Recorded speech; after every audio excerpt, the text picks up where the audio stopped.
Once again, with B folded hands, I welcome all of you to this second clinical summit of Advanced Gastro Summit 2020.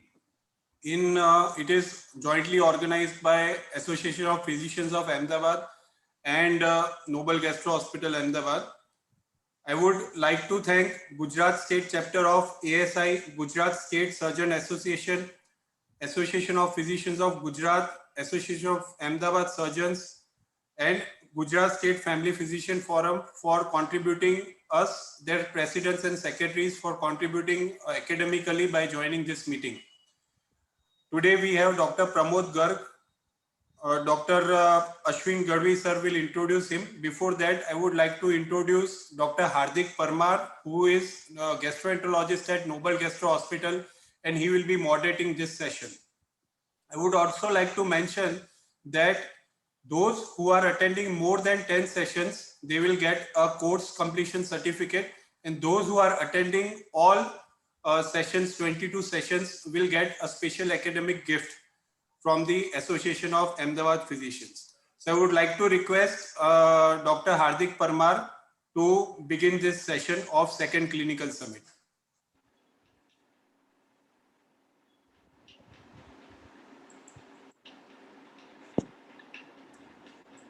Hardik, are you there?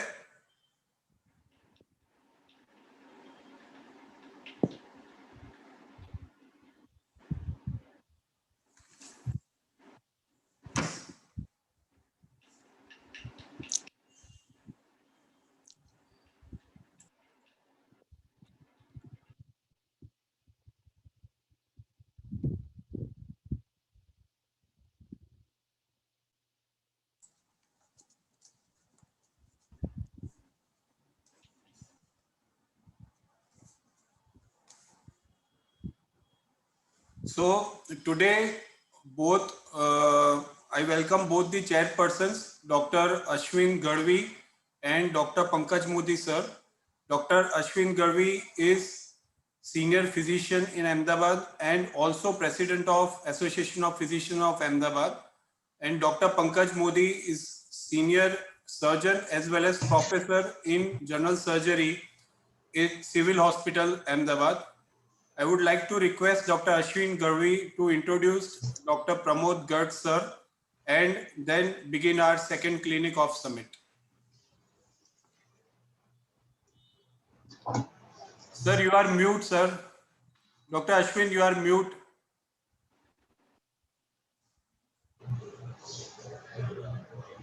Now audible? Yes, sir. Audible? Yes, sir, you are audible. I, Dr. Ashwin Gadhvi, President of Association of Physicians of Ahmedabad, welcome you all on behalf of APA and Noble Gastro Hospital.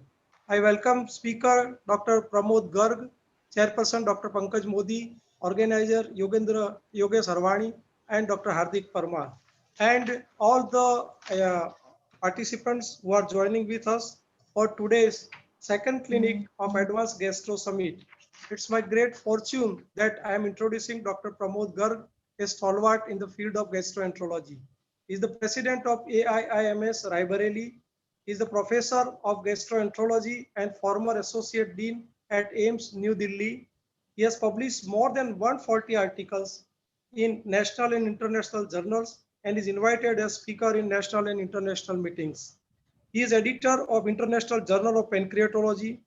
He is in editorial board of internal journals like Nature, Clinical Gastro and Hepatology, Gastrointestinal Endoscopy, Journal of Gastroenterology and Hepatology.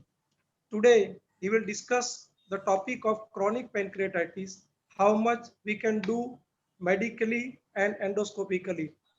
Friends, all of you know that chronic pancreatitis is a condition where the pancreas is structurally and functionally deteriorating, and gradually the exocrine and endocrine functions of the pancreas worsens.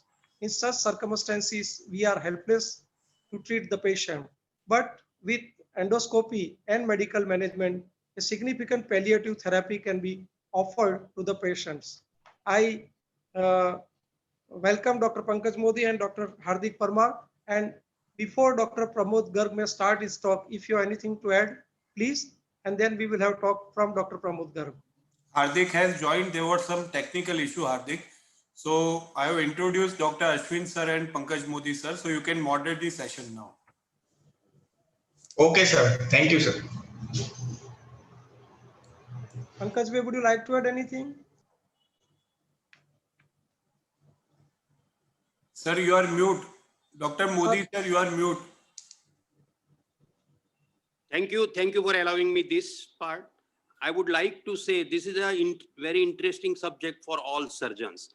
We do lot of surgery in chronic pancreatitis, but the part which is problematic is end result. With lot of experience of 25 years doing all kind of surgery, longitudinal pancreatic jejunostomy and phrase procedure, the pain relief is the main problem in chronic pancreatitis, apart from obviously exocrine and endocrine dysfunction. So I would like that Dr. Garg will highlight the particularly pain generator and the pain part, which is a really a headache for a surgeon even before and after surgery. I welcome Dr. Garg. Thank you.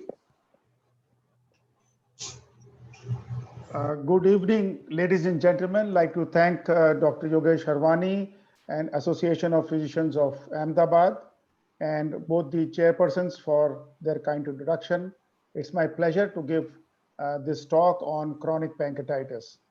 Since the time allotted to me is about 45 minutes, I will go through some of the basics of chronic pancreatitis. What is this disease, how it develops, what are its causes, and finally come to management. So as Dr. Modi has pointed out, it's a disease which is sometimes chronic and disabling and leads to significant pain and often decreases quality of life of patients. Now, that is why it is important for us to understand the disease in a holistic manner rather than only to discuss the endoscopic therapy of that, which is but a small part of the overall management strategy in these patients. So, what is chronic pancreatitis? How does it develop? Why does it develop? And how do we manage it? These are the four major areas of my discussion today in my talk. Now, chronic pancreatitis is often considered a very complex disease with uncertain pathophysiology. To paraphrase Winston Churchill, who said something about this, about Russian actions after World War II, chronic pancreatitis is a riddle, its pathophysiology is an enigma, and the mechanism of pain remains a mystery even to this day. But perhaps there is a key, and this is what we are going to discuss in the next 45 minutes or so. So if you look at this picture, this is a normal looking pancreas on a CT scan. And this is a CT scan of a patient who has established chronic pancreatitis. You see the pancreas parenchyma is atrophied. These are multiple calcifications, and also the MPD is dilated. So if you see this picture, it's a case of established chronic pancreatitis. The question is, how does it develop from a normal pancreas to this stage?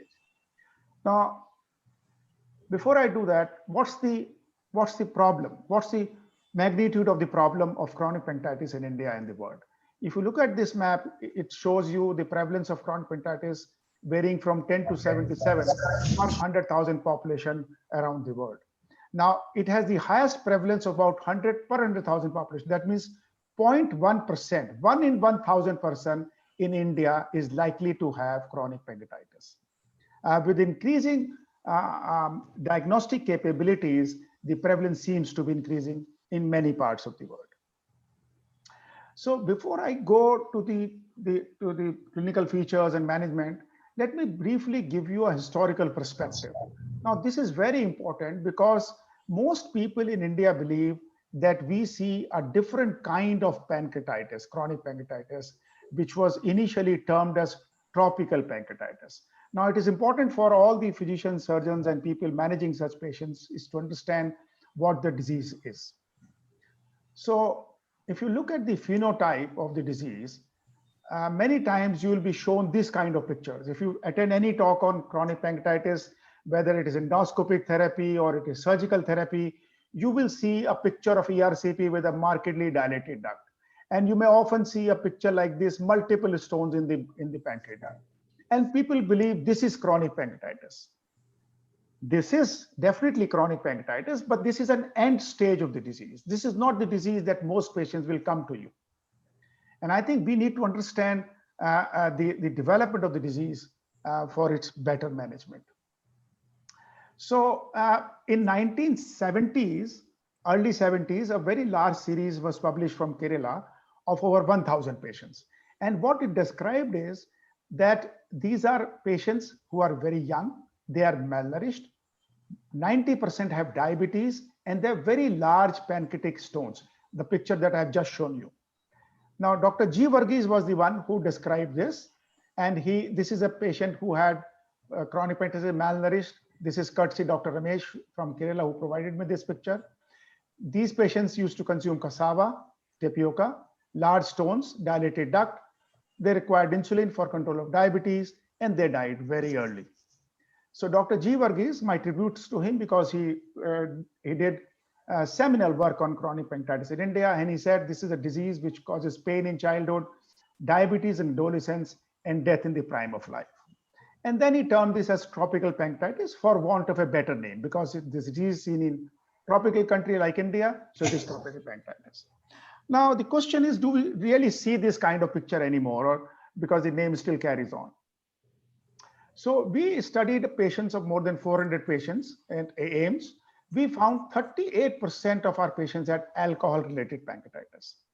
Only about 59% had idiopathic chronic pancreatitis.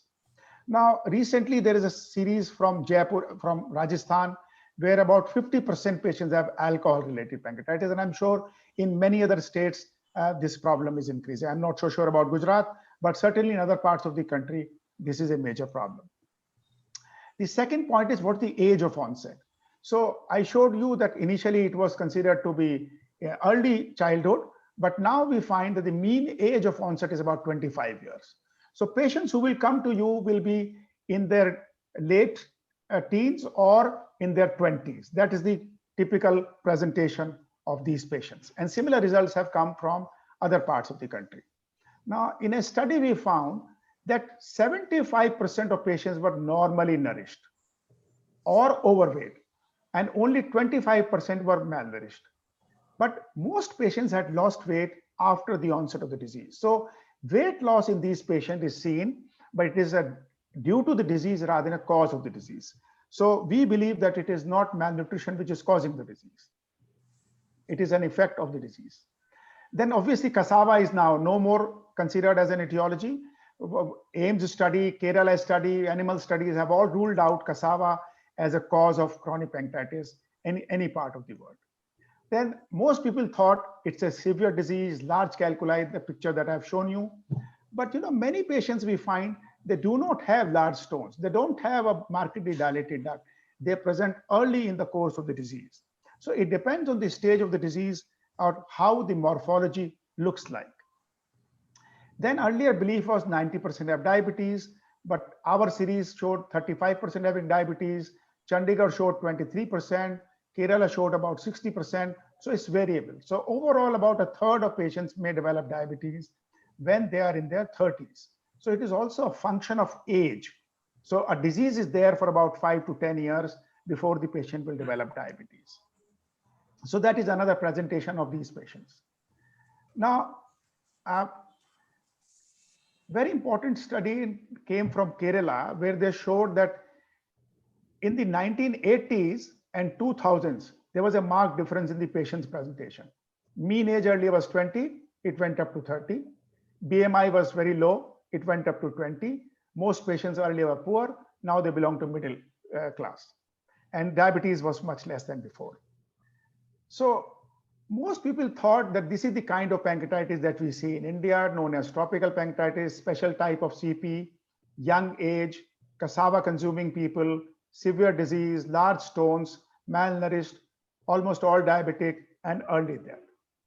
But what the data from different centers over last 20 years have shown is that most of these patients have idiopathic chronic pancreatitis, about a third have alcoholic pancreatitis. We see both young and old patients. They don't consume cassava. They are both early disease and advanced disease is seen. Most patients are not malnourished. And when I say malnourished, means BMI of less than 18. About a third will have diabetes, and overall prognosis is reasonably good in these patients, as I will show you a little later on. So far what I've shown you that the phenotype of chronic pancreatitis in India has changed, or what the perception earlier was has changed now. The question is, what's the cause for this change? Why has there been a change in age of onset, nutritional status, diabetes, and prognosis? And the answer is rapid economic development. And I'll show you some data on that. So this is the data from Kerala, where in 1970s, the state GDP was a mere $320 million. Now, over 30 years, it increased to $13 billion. Mean income, per capita income was $15, increased to $525 after 30 years. 40-fold increase in the income of people and the state. So when we compared the age of onset, the BMI, and the prognosis, we found initially age of onset was in the teens, it went up to 30s. The BMI was low, it went up over a period of time. The state GDP increased subsequently, and the prognosis of these patients improved remarkably. So there is a parallel increase in all these parameters with increasing income. But another problem occurred with the rapid economic development. That was about alcohol consumption. And national average alcohol consumption is 4 liters, but in Kerala it was 8.3 liters, and urbanization increased. So this is a picture I showed you earlier of a malnourished patient with chronic pancreatitis. And this is a picture one of my fellows provided me from Kerala. You see here the kind of economic development, the nutritional status. And if you see a picture on the wall, will tell you that she belongs to a different socioeconomic status. And this is how the overall phenotype of the disease has changed. But the problem which has occurred is, I showed you this picture, that if you look at alcoholic CP, it was 2% earlier, and it has gone up now to 33% in Kerala. So remarkable change in the overall disease phenotype and causes. So if you look at chronic pancreatitis development, we have 2 factors. One is genetics, and the other is environmental factors, and both have strong interaction in causing the disease. So why this happens? Why this pancreas becomes like a chronic pancreatitis? So I've shown you the clinical picture, which has changed over time. Now let's see why chronic pancreatitis develops. So somebody develops acute pancreatitis, and you know the common causes are alcohol, gallstones, and sometimes idiopathic. About a quarter of these patients are prone to develop what we call as recurrent acute pancreatitis. So they have one episode of pancreatitis, they recover, and some of them will develop recurrent acute pancreatitis.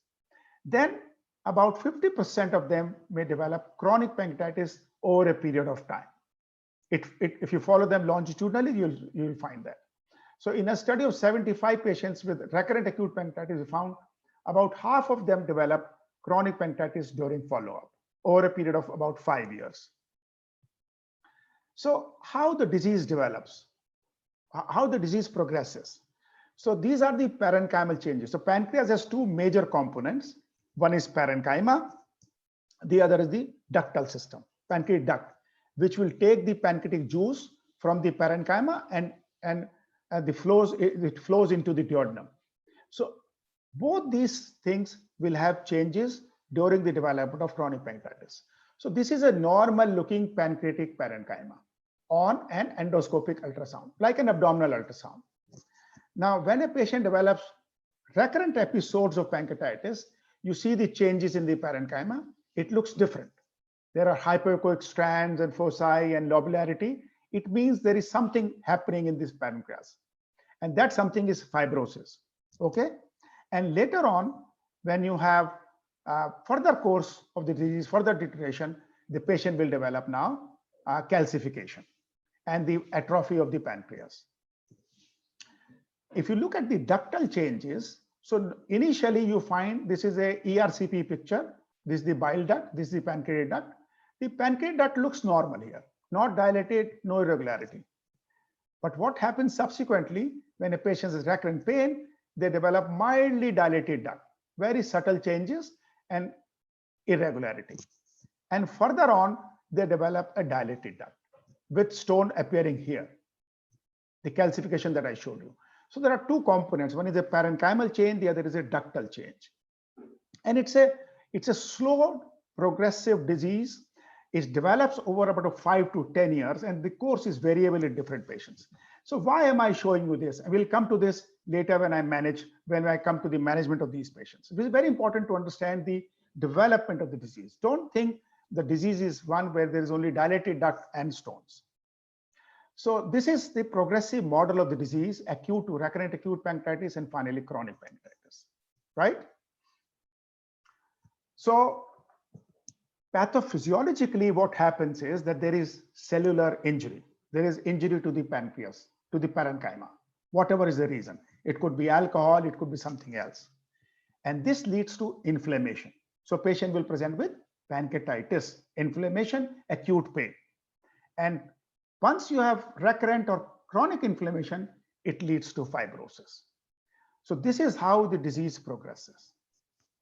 So you have recurrent injury, recurrent inflammation, and fibrosis leading to chronic pancreatitis with fibrosis.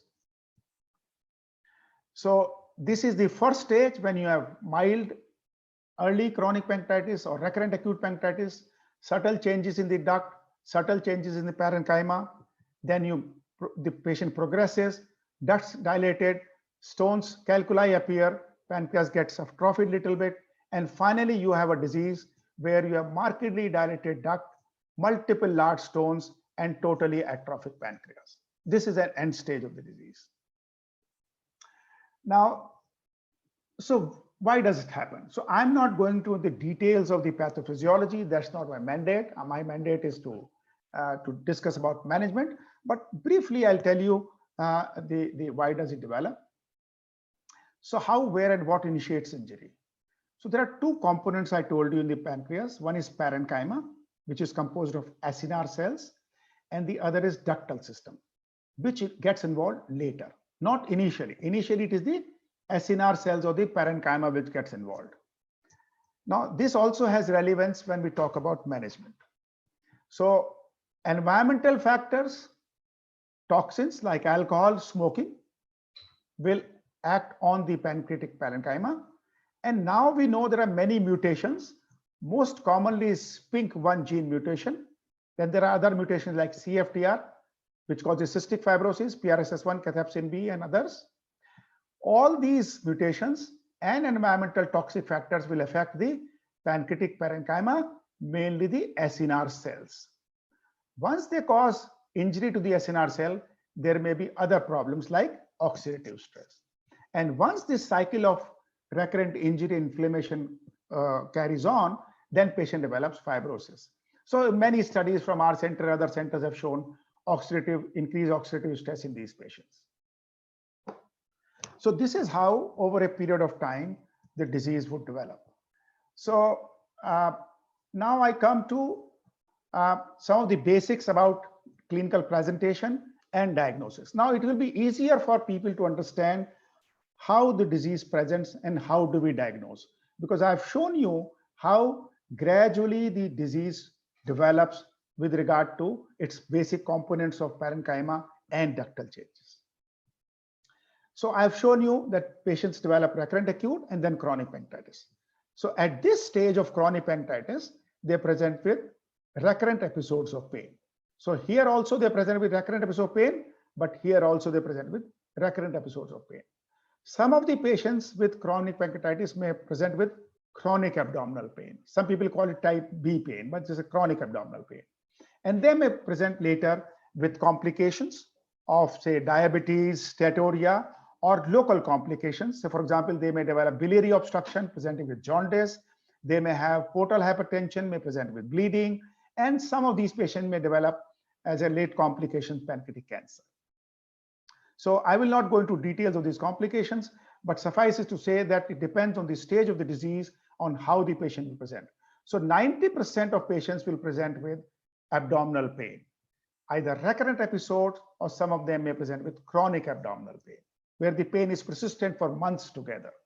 Now, the cause of recurrent episodes of pain is recurrent inflammation. which I showed you earlier. Cause of chronic abdominal pain is generally development of complications. For example, a pseudocyst might develop. For example, an inflammatory head mass may develop. For example, in some patients, pancreatic cancer may develop. So anybody who comes with chronic pain, you have to look for a complication. And complications are inflammatory head mass, pseudocyst of the pancreas, or sometimes pancreatic cancer. So how do we make a diagnosis? It is not difficult to make a diagnosis of chronic pancreatitis. Using diagnostic criteria are clinical. Clinical is patient presents with abdominal pain, either recurrent or chronic. And he has some imaging features. And there are only two imaging features that you should look at. One is pancreatic calcification, and the other is pancreatic ductal dilatation and irregularity. Now, don't get confused between calcification and stones. They are one and the same thing. So when the calcification or the stones are in the smaller pancreatic ducts, which is seen on CT scan, people will refer to as pancreatic calcification. But they are in effect very small stones in the side branches of the main pancreatic duct. When you have calcification in the main pancreatic duct, people call them stones or calculi. So it is calcification and calculi or stones is one and same thing. It only depends on the size and the distribution. So you need two imaging criteria for that. One of the two or both of them. So it is not difficult. The problem comes in when a patient comes with recurrent episodes of pain and you don't have these criteria. That's an early stage of the disease, recurrent acute pancreatitis, right? Calcification. So what modalities, diagnostic modalities do we use? Calcification is best diagnosed on a CT scan. In fact, if you do a plain CT scan, not a contrast enhanced CT scan, that is the best test to diagnose pancreatic calcification. Okay, so patient comes in with recurrent episodes of pain. You think there is chronic pancreatitis, do a plain CT of the scan and you find there is calcification. Diagnosis is made. You don't need anything else. Mind you, amylase or lipase do not help most of the times, because in chronic pancreatitis, amylase and lipase are normal. So don't do it. Only when a patient presents with acute exacerbation of pain, you may find the amylase or lipase are increased. Otherwise, they are not. And in a late stage of the disease, even with acute pain, they may not be raised. Okay, so in acute pancreatitis, amylase lipase help you, but not in chronic pancreatitis. And to look at the ductal abnormality, the best test is MRI with MRCP. So you only need two tests. But if you do CT, you find calcification, there's no need for you to do MRI for making the diagnosis. We may need it for a different purpose, but we don't need it for making the diagnosis. And of course, we have to test for diabetes in every patient. This is very important.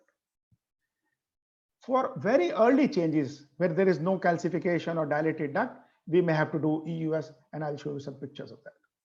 The problem with EUS is, and gastroenterologists are very, very enamored by this technique, and they're very happy doing this and referring this patient. Sometimes over-diagnosis of chronic pancreatitis is made because of EUS. So one has to be very careful in diagnosing chronic pancreatitis on EUS. Okay, we gastroenterologists will claim that it's the best test and we'll do this and that, but be careful about that. So this is a patient with early chronic pancreatitis where there are significant the parenchymal changes. And I showed you this picture, mildly dilated duct, which can be seen on ERCP or MRCP, but we don't do diagnostic ERCPs anymore. And on EUS, sometimes you see mildly dilated duct here, pancreatic duct. Now, that was an early CP. Now, this is a patient with established chronic pancreatitis. On ERCP, you see dilated duct. On MRCP, you see dilated duct, and you see a filling defect here, which is a stone. Okay, so you can see that on MRCP. And on ultrasound, you can find this calcification. In fact, abdominal ultrasound shows it very well. And on CT, you see this calcification. This is established chronic pancreatitis. And this is a patient with end stage disease. So you see multiple large stones. I showed you this earlier. MRCP, you find markedly dilated pancreatic duct. And on CT, you find multiple large calculi and atrophic pancreas. This is the end stage of the disease. Again, this has bearing on treatment. That's why I'm showing you this. So now we come to management. So I have taken about 25 minutes, and I think I will take another 15 to 20 minutes. So Dr. Harwani, do you want me to stop here and take some questions, give a break of 2-3 minutes, or you want me to proceed? Sir, I think we can complete the session and then at the end we can go ahead. But are there some questions at this stage which might be relevant to the pathophysiology or clinical presentation or something like that? Sir, no, sir, questions are based on surgery. There is one question that in era of EUS, what is the place of pancreatic function test in diagnosis? Can we say they are obsolete? So, right. So I think it's an important question. So first of all, pancreatic function test can be direct or indirect.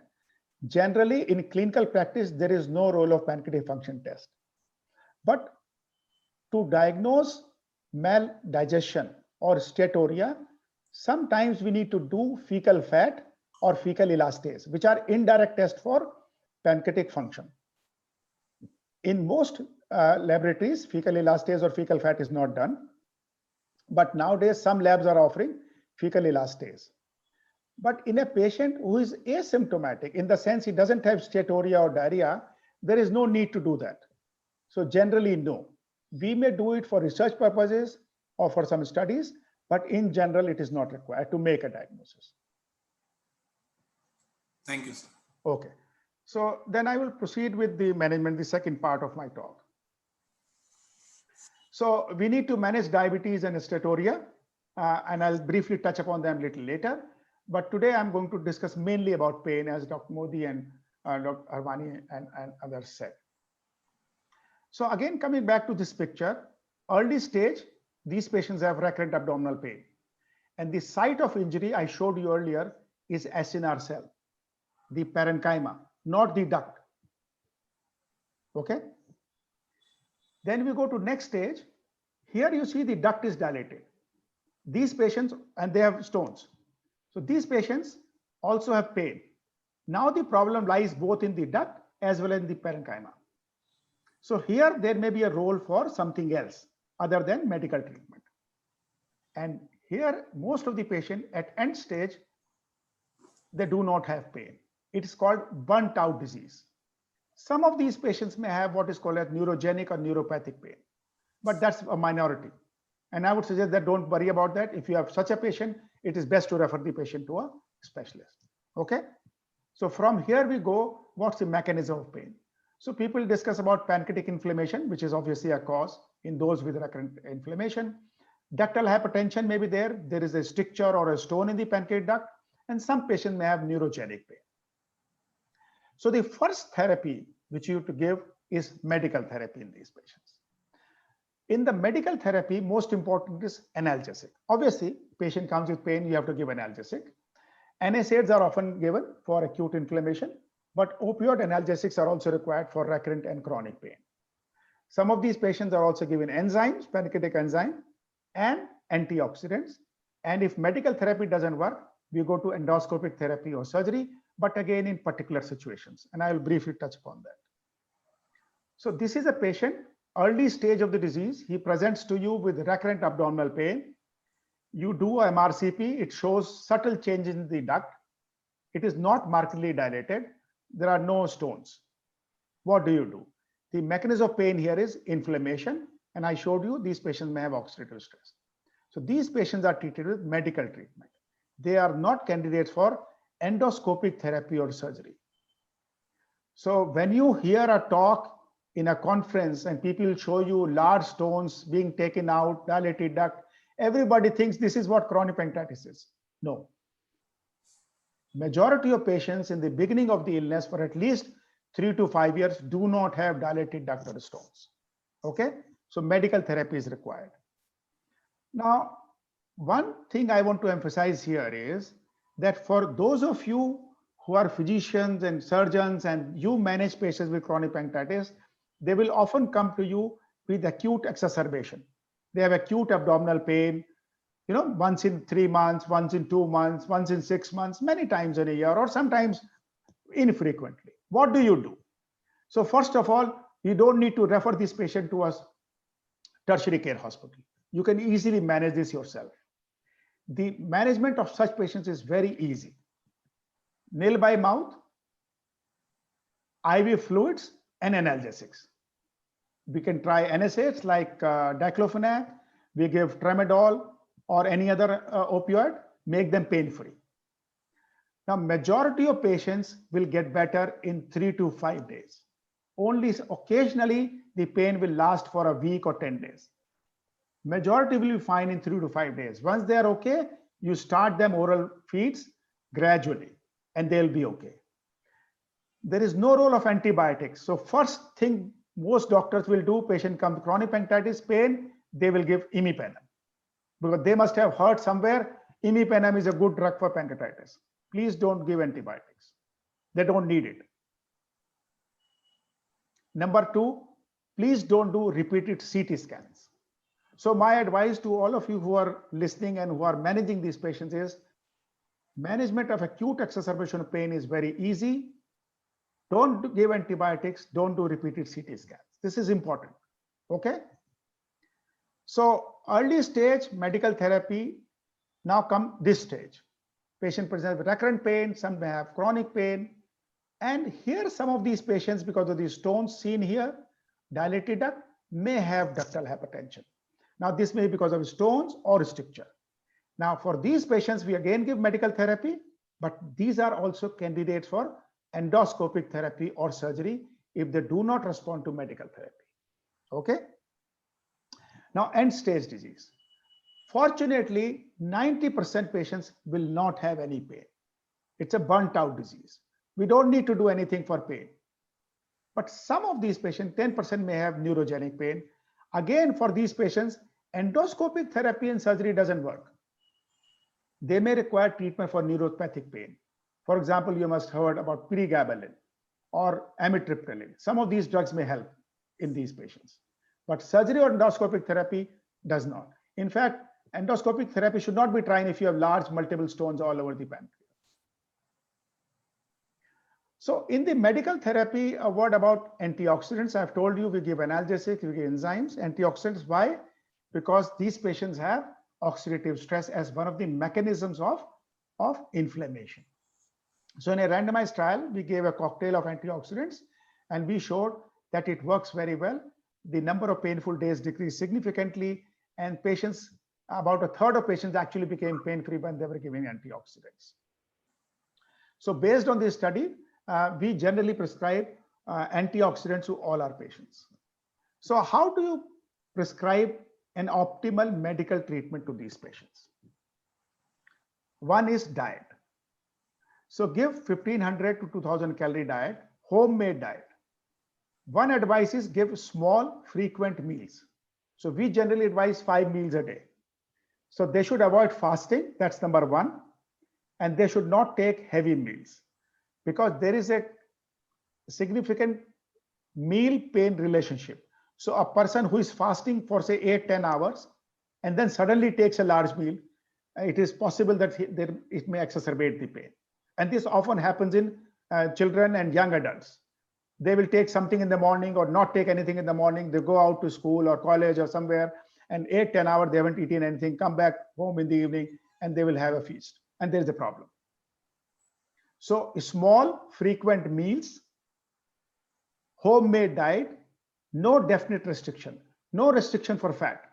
A normal homemade diet with normal fat is allowed in these patients. In fact, if you restrict fat, they may develop malnutrition. So this is part 1 of medical therapy. Stop smoking and alcohol. They may require to go to a psychiatrist if they are not able to quit it themselves. Most important treatment in patients with alcoholic chronic pancreatitis. Third is we give pancreatic enzymes. Now, pancreatic enzymes have not been shown to have a definite role in alleviating pain, in managing pain. However, some patients do respond to enzymes, even for their pain.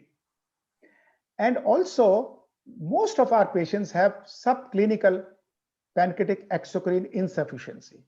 So we give them enzymes routinely in the hope it might improve their pain, and also it might improve their exocrine insufficiency.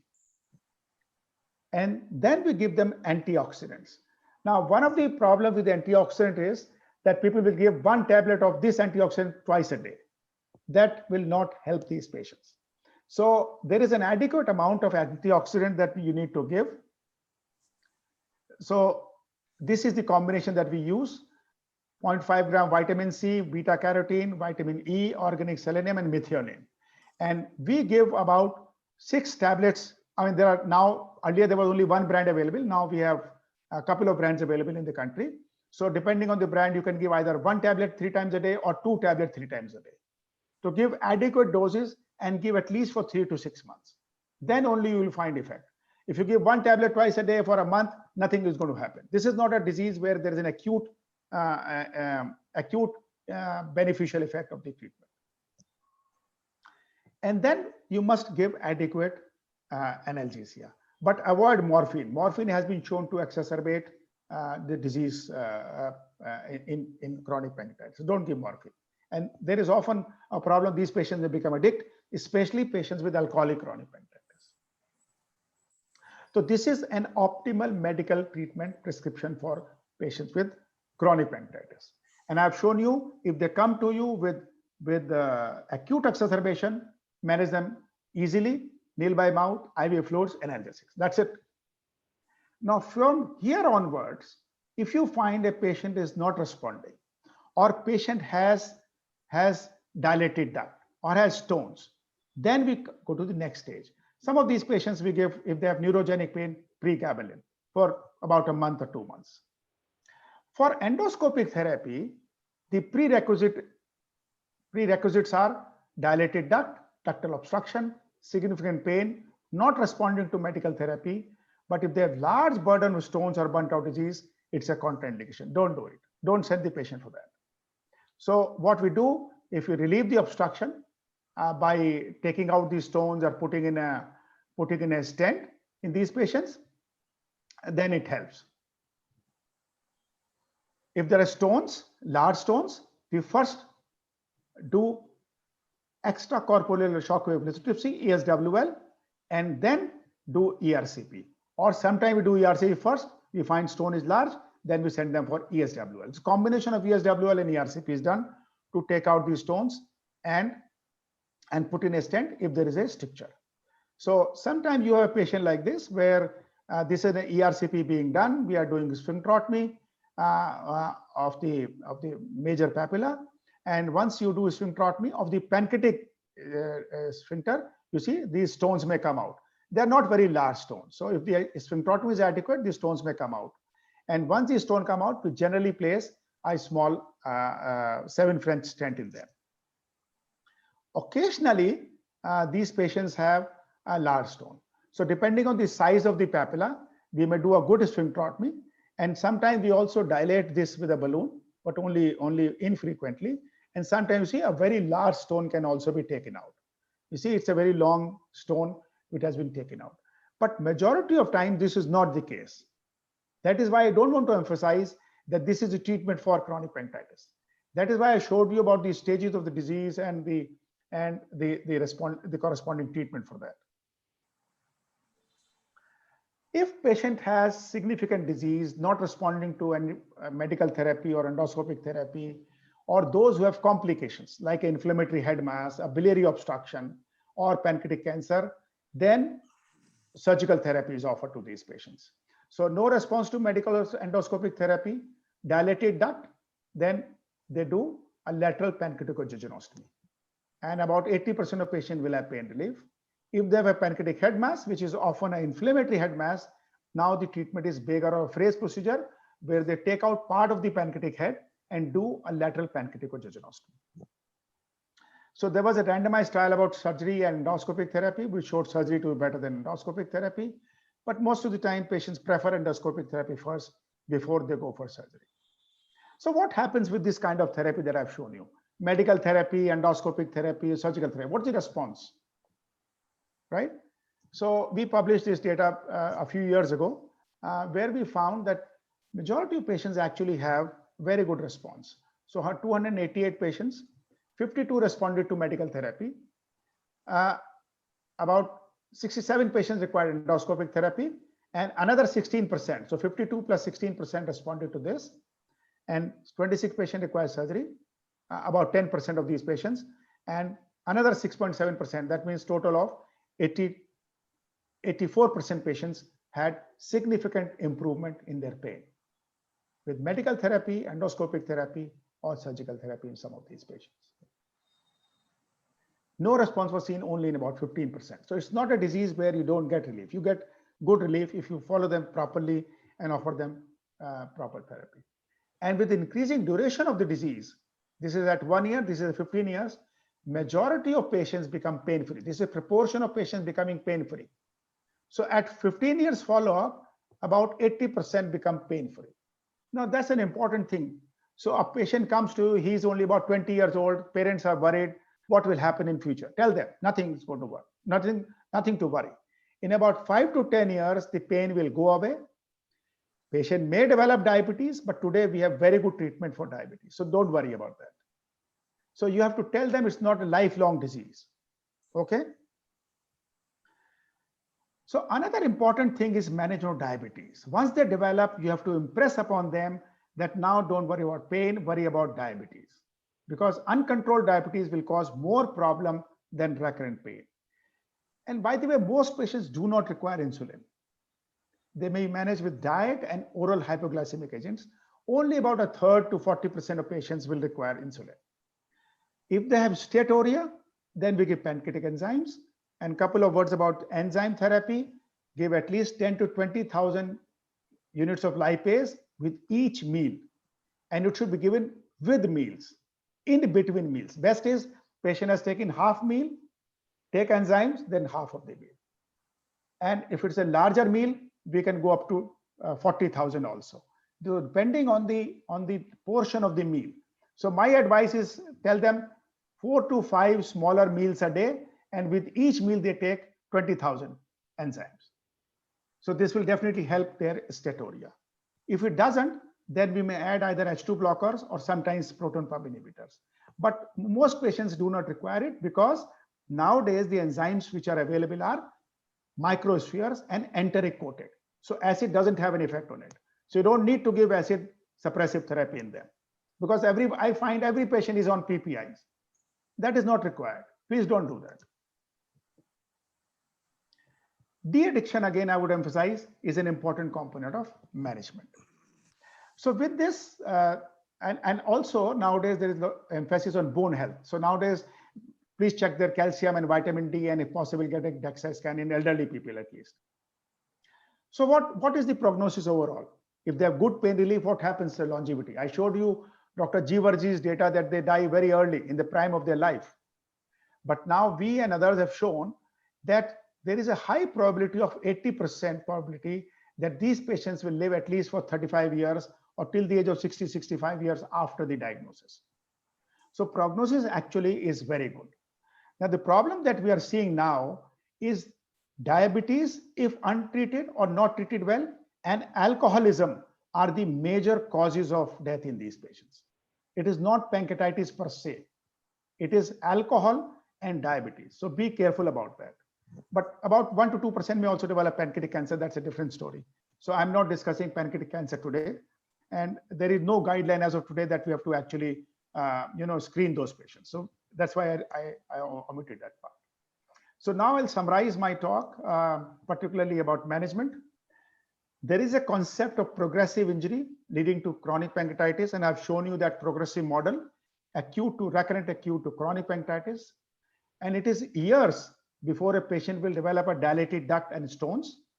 So they have chronic pancreatitis in the early part also, but it is just that we are not able to diagnose it. And at that stage, they don't require endoscopic therapy or surgery. It is the medical therapy. Antioxidants, enzymes, analgesics, adequate diet is what is required. With this therapy, about 50% patient will have significant pain relief. With step-up therapy, that means medical to endoscopic to surgery, in those with dilated duct stones, about 80% of patients will have significant pain relief. And we need to develop more effective therapy, for which obviously we need more research and understanding of the pathophysiology of the disease. So thank you very much for your kind attention. I'll be happy to take questions.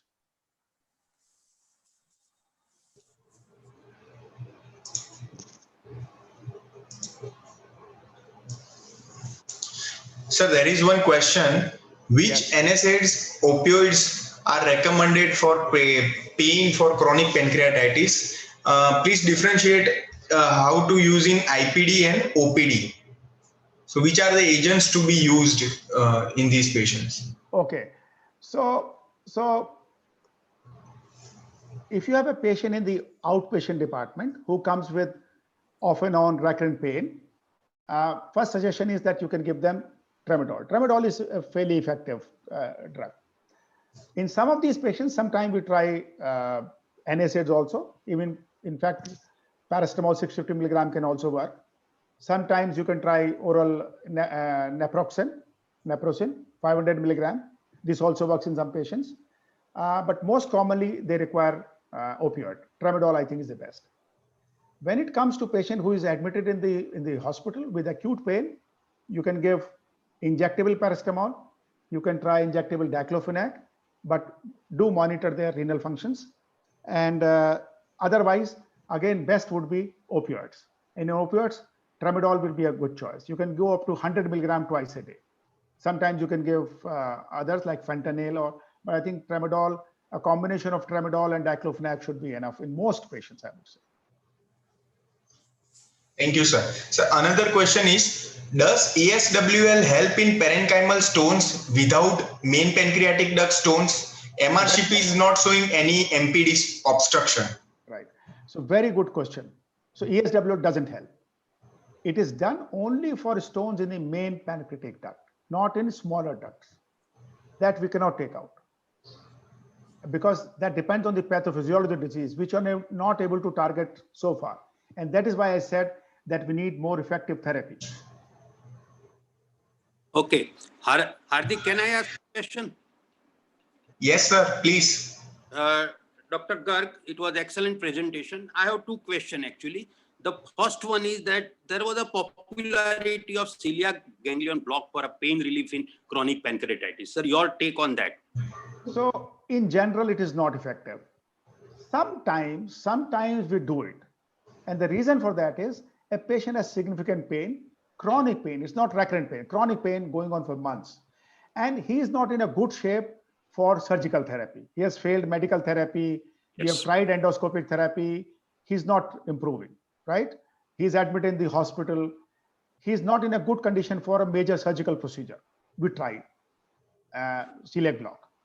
Most commonly nowadays, EUS guided, but a radiologist can do a good job by CT guided celiac plexus block. And then they may have temporary relief for about a month or 2 months. Once they get better, their nutrition improves, give them diet, then they can go for surgery. Okay, thank you. Sir, the second part is that we are operating so many cases in, sorry, I was saying because we operate so many cases of pancreatitis, in the last 4 or 5 years, we have come across 4 or 5 cases of patient developing adenocarcinoma with a long history of chronic pancreatitis. So is it becoming more commoner? So that's an important observation. So I would say probably it is not becoming more common. It is being picked up more commonly. So there are a couple of reasons for that. One, these patients are living longer now. So I showed you they develop disease in 20s, but they live till 60s. So after about 15, 20 years, we did a study of chronic pancreatitis and pancreatic cancer. We found the mean interval from diagnosis to pancreatic cancer about 17 years. So once they live longer, once they are in their 40s and 50s, because of chronic inflammation, they may develop cancer. Second is now better imaging is available. You have state-of-the-art CT scan, MRIs, diffusion MRI, EUS. That these tests will pick up more cancers. And also, as you said, you are operating more and more patients. So you will then find, oh, there is cancer here. It's not just chronic pancreatitis inflammatory mass. But majority of these patients have idiopathic chronic pancreatitis. Genetic mutations is there. That's why they develop it. Yes. Okay. Thank you, sir. Hardik, please. Sir, there is another question. When surgery is needed in chronic pancreatitis? So surgery is needed for multiple indications. One is, which I showed, there is no response to medical therapy. And I showed you a good example of medical therapy. they have a dilated duct with stone or stricture, they don't respond to endoscopic therapy, or endoscopic therapy is not possible because they may have large stones, multiple strictures. Second, when they have complications like an inflammatory head mass, this will not respond to any endoscopic therapy. They have associated biliary obstruction. They have development of pancreatic cancer. Then they require surgical therapy. So no response to medical therapy, endoscopic therapy, inflammatory head mass, biliary obstruction, cancer. Yes, sir. We are seeing more and more patients in whom we need a phrase procedure. Previously, we used to do only isolated longitudinal pancreaticogenesis, but now the inflammatory head mass presentation is becoming commoner, where the surgery is the answer. Because this is more in alcoholic pancreatitis. How commonly Yes. you see alcoholic pancreatitis in Gujarat? Lot of, sir. Lot of. Though there is a ban, we see lot of. No, but Yogesh you will are also saying that agree. you are saying that on a platform. I mean, everybody is listening. There is a complete ban in Gujarat. It's okay. We will not go in detail of that, sir. Okay. But we do see lot of alcoholic patients definitely having a chronic And they pancreatitis. have more commonly inflammatory head mass. Yes. So we usually need a phrase procedure in them most of the time. I agree with that. Yes, sir. Sir, Okay. any role of CE and CA19-9 to monitor on regular basis? So short answer is no, because many times in acute exacerbation and chronic inflammation, CA19-9 is increased. So in fact, there are no clear-cut guidelines on whether to really screen these patients for cancer later on after 10, 15 years. Only in hereditary pancreatitis, they say that you can do some kind of surveillance, either with a MRI or a EUS, but both tests have their own problems. So as of today, there is no consensus on that. But clinically, let me give you a pointer. If a patient comes to you with a new onset of pain, so patient has been doing well for 4, 5 years, 8 years, has diabetes, he comes and says, oh, I've got pain for 3 months, continuous pain, rule out cancer. Patient is doing well, comes to you with jaundice, rule out cancer. So change in character of pain, onset of new pain, development of jaundice, these are important clinical pointers towards diagnosis of cancer. So usually we subject patient for ERCP and then we call them at least every 3 to 6 months for a follow-up ERCP. We remove the stent, do pancreaticogram. So any suggestions when to remove the stent, or always we should keep on changing it? So I think if somebody is changing regularly, it should not be done. So first of all, if you have a stone in the main pancreatic duct, you try and remove the stone. If it's a small stone, 5, 6, 7 millimeters, you can remove it after sphincterotomy. If it's a large stone, it will require ESWL. So you may do 1, 2, 3, 4 sittings of ESWL and take out the stone. Once you have taken out the stone, you put a stent only for a period of 3 to 6 months, not longer. Long stent will cause its own problem. If a patient has significant stricture, then you can put a stent for 6 months to 12 months. And you can put 1 10 French stent, sometimes 2 10 French stents, but maximum duration recommended is 6 to 12 months, not longer.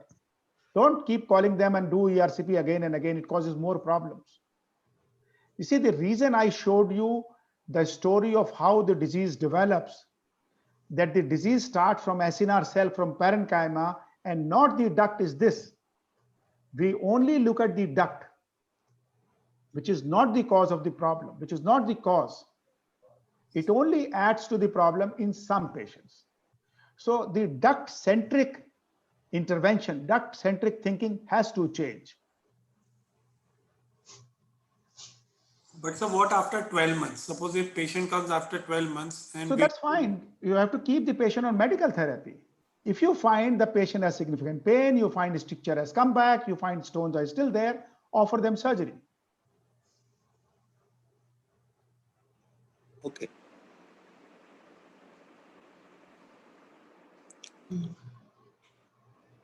Sir, any further questions, sir, you would like to ask Dr. P.R. Modi, sir? No, sorry. It's a more of a surgical. I don't know whether should I ask that, sir. What is your take on it? Because we are thinking of that total pancreatectomy with transplantation. I won't suggest that. Yes, that's To what my mind, people are it- going on that direction, no, particularly no. surgeons.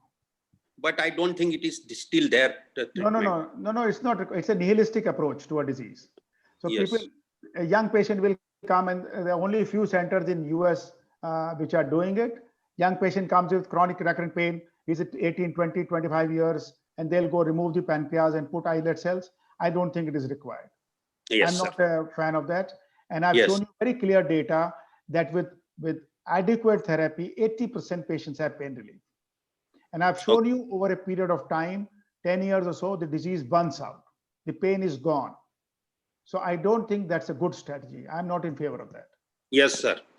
Absolutely agree, sir. So Right. there is one last question by Dr. Kirit Akhani. He's a senior physician of Ahmedabad. If antioxidants started early after an episode of acute pancreatitis, this can make any difference in progression to chronic pancreatitis? Short answer again is no, we don't know. So not after acute pancreatitis, but somebody who comes with recurrent acute pancreatitis, this patient is likely to develop stress.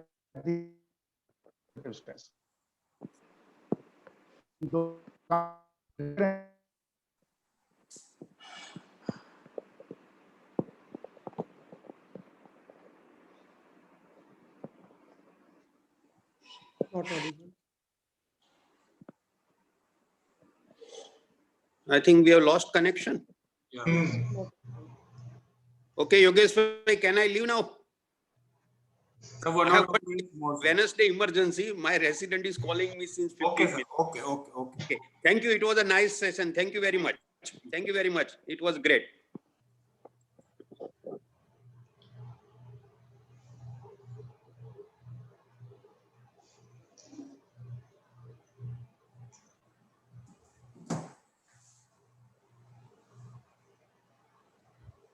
So I think Dr. Pramod Garg has lost connection, but it was Yes. a very nice lecture. Sir is back. He's back. Yeah. Yes. Sir, so can we address one or two questions more, sir? Yeah, I'm fine. Yes, please go ahead. Sir, there is one question by Dr. Smith Kumar. Overdiagnosis of chronic pancreatitis by EUS, how it can be avoided? Any tips? So I think clinical feature is very important. So anybody who comes with at least 2 episodes of acute pancreatitis, and at least one of them is documented. Documented means that during an episode of pancreatitis, there is increased amylase lipase and some imaging evidence. Now, if such a patient comes with 2 or more episodes, you may consider that there is a possibility of early chronic pancreatitis. So that is one. Second is don't do EUS immediately after an attack of acute pancreatitis. Do it at least 2 to 3 months later, because sometimes resolving changes may be picked up erroneously as chronic pancreatitis changes. So don't do that. But let me tell you, we often do EUS after even one episode of acute pancreatitis if the etiology is not known. So sometimes we do that for different reasons. We want to see a gallbladder stone. We want to see if there is a ductal obstruction. We want to see if there is any other abnormality, but not to make chronic pancreatitis diagnosis. Sir, there is another question by Dr. Tarun Bhardwaj. Does nasojejunal placement helps in pain management in acute flare of chronic pancreatitis? So only in a percentage of small percentage of patients. These are the patients who have often a chronic abdominal pain. They have inflammatory head mass. They often have partial gastric outlet obstruction, and their pain going on for weeks or months. And mind you, most of these patients are alcoholic patients. In those patients, we put a nasojejunal tube and feed them enterally because they are in the hospital, they require long-term treatment. So in those patients with partial outlet obstruction, inflammatory head mass, intolerance to oral feeding, chronic pain, we do that. Sir, there is one question from Amitabh Mohan Jera. What is the time from onset of chronic pancreatitis that we should start screening for adenocarcinoma? So I told you there are no guidelines on that. But anybody who has had illness for more than 10 to 15 years, be careful. If they come to you with new onset of pain, change in character of pain, any other complication like biliary obstruction, I think you should then screen with either a EUS or a diffusion MRI or sometimes even a CT scan. Sir, any role of metallic stents in chronic pancreatitis? So some patients with biliary obstruction have been shown to benefit from metallic stents in the bile duct, but not metallic stents in the pancreatic duct. No. But majority of patients who have pain and have biliary obstruction, surgery is a better alternative than medical therapy, than endoscopic therapy. Another question is, sir, should we screen every patient for SPINC and CFTR mutation? Does it change the management? No, it doesn't. So we don't generally advise that every patient should be tested, because right now we don't have any therapy available. But for research purposes, yes, there is a possibility, however, that some CFTR modulators might be available soon, and in that case, we might be, doing it more commonly. So There we is do for a research purpose, but not otherwise. one another question. I think you have already answered. What antioxidants you prescribe that you have clearly shown? I have shown you there is a cocktail of antioxidants. There are a couple of brands available. They can be used. Sir, another question is pancreatic duct stenting the answer to recurrent acute pancreatitis? Apurva is asking. So no. So unless the pancreatic duct is dilated, there is no role for ERCP or pancreatic duct stenting. And if the duct is dilated, you don't diagnose as recurrent acute pancreatitis, you diagnose as chronic pancreatitis. So one last question we would like to ask you by Dr. S.K. Mishra, definitive treatment for groove pancreatitis. So groove pancreatitis is a special entity. Let me just briefly tell about that. It is seen most commonly in alcoholics. It's a disease where the bulk of the inflammation is involving the groove between duodenum and pancreatic head. And also it involves the duodenum and partly head of the pancreas. So what they present with these patients present with is gastric outlet obstruction. They have pain, they have recurrent vomitings, intolerance to oral feeding. If you do endoscopy, you find there is narrowing in the D1 and D2. The mucosa is edematous and erythematous.